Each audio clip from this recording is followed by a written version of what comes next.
Hello friends, नमस्कार। एक बहुत ही महत्वपूर्ण मुद्दा जो आपको स्क्रीन पे दिख रहा होगा, जातीय जनगणना। जातीय जनगणना की कहानी क्या है और इसके क्या फायदे होंगे देश में और क्या नुकसान होंगे। काफी लंबे समय से विपक्ष और पक्ष, आज जो पक्ष है कभी पहले विपक्ष रहा करता था और आज जो विपक्ष है वो पहले पक्ष था।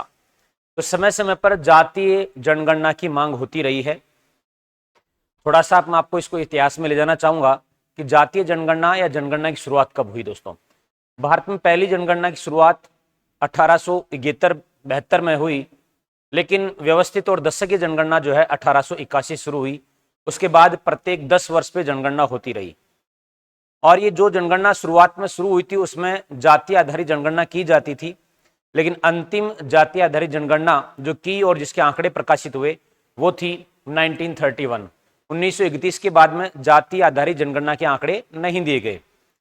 वो अलग बात है कि जाति आधारित जनगणना होती रही है, 41 में भी हुई, और हाँ, अपनी जो लास्ट और अंतिम जो जनगणना हुई 2011, इसमें भी जाति आधारित जनगणना की गई थी। लेकिन ये कहते हुए आंकड़े प्रकाशित नहीं किए कि ये सही नहीं है, इसलिए उनको प्रकाशित नहीं किया गया।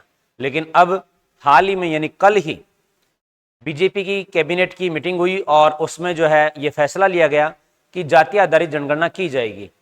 अब सोचने वाला विषय यह है कि वर्तमान जो सरकार जाति आधारित और जाति की बात को नकारती है, ये अचानक से जाति आधारित जनगणना के पक्ष में क्यों आ गई।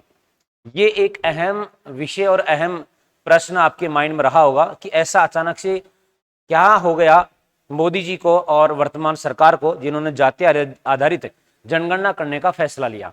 दोस्तों, एक तरफ अपन सब कह रहे हैं, अभी अभी हाल ही में पहलगांव में हुआ हमला, जिसमें यह कहा गया कि जातियों में नहीं बटेंगे, क्षेत्र में नहीं बटेंगे और हम सब एक होंगे, और अचानक से फैसला आ जाता है कि जो जनगणना होने वाली वो जाति आधारित होगी।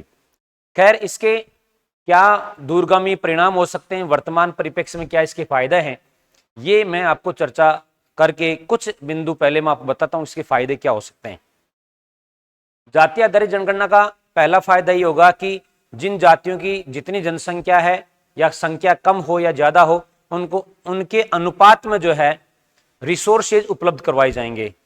यानी उनकी जितनी जनसंख्या है, जितनी उनकी संख्या, उसके अनुपात में जो है उनको सभी प्रकार के रिसोर्सेज जो भारत सरकार या अपने भारत में है वो उपलब्ध रहेंगे, पहली बात।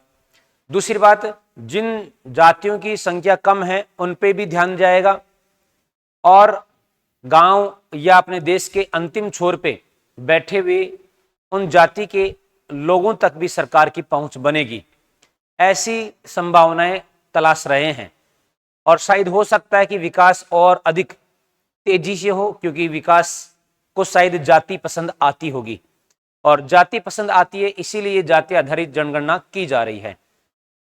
नुकसान क्या, हाँ, और फायदा एक और बताऊं आपको। एक और फायदा क्या होगा इसका, जो क्षेत्रीय दल हैं जिनको राजनीति करनी, उनके लिए बहुत फायदे का विषय हो गया कि उनको अब एकदम क्लियर रहेगा कि मेरी जाति कितनी है, मेरे गांव में मेरी जाति कितनी है। उसी के आधार पर जो है इलेक्शन तय होगा और उसी के आधार पर चुनाव लड़ा जाएगा। आप सोचिए कि जिस गांव में, जिस शहर में जिस जाति की संख्या कम होगी, क्या कभी वो अपनी भागीदारी निभा पाएगा? नहीं निभा पाएगा। क्यों? कि उसको एकदम क्लियर होगा कि मेरी संख्या बहुत कम है और मेरा कोई अस्तित्व यहाँ राजनीति में नहीं है, तो वो अनावश्यक राजनीति में कभी आएगा ही नहीं। तो फिर बात क्या होगी, जिसकी जाति ज्यादा होगी वही जो चुनाव जीतेगा और वही अपने फैसले लेगा। इसका मतलब ये हो गया कि जिसकी लाठी उसकी भैंस, यह वाली कहानी आपने सुनी होगी। नुकसान क्या है? नुकसान ही नुकसान है मेरी नजर में। प्रारंभिक दृष्टि से तो यही है, जो देश में एकता की बुहार चल रही थी, जो कहीं ना कहीं जातियों को भूलने की कोशिश कर रहे थे, ऊंच नीच की बातें समाप्त हो रही थी, ये जाति आधारित जनगणना उनको फिर से जन्म देगी और फिर से जो है लोगों में वैमनस्यता फैलेगी। ये मुझे सबसे बड़ा डर नजर आ रहा है। दूसरा बड़ा जो डर है जाति आधारित जनगणना में ये रहेगा कि लोग जो है अपने अपनी जाति की बात करेंगे, न कि धर्म की, न कि देश की, न कि क्षेत्र की और न कि विकास की।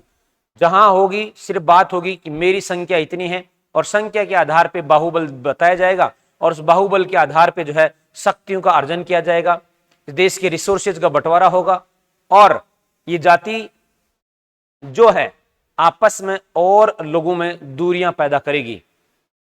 खैर, ये मेरा एक आकलन हो सकता है कि जाति आधारित जनगणना से नुकसान हो, फायदे मैंने गिनाई दिए। और इसके अलावा भी आपको यदि लगता है कि नहीं सर, इसके अलावा बहुत सारे कोई फायदे हैं जाति आधारित जनगणना के, तो वो भी आप कमेंट कीजिएगा। हो सकता है कि मेरी नज़र या मेरी सोच से वो थोड़े दूर हो।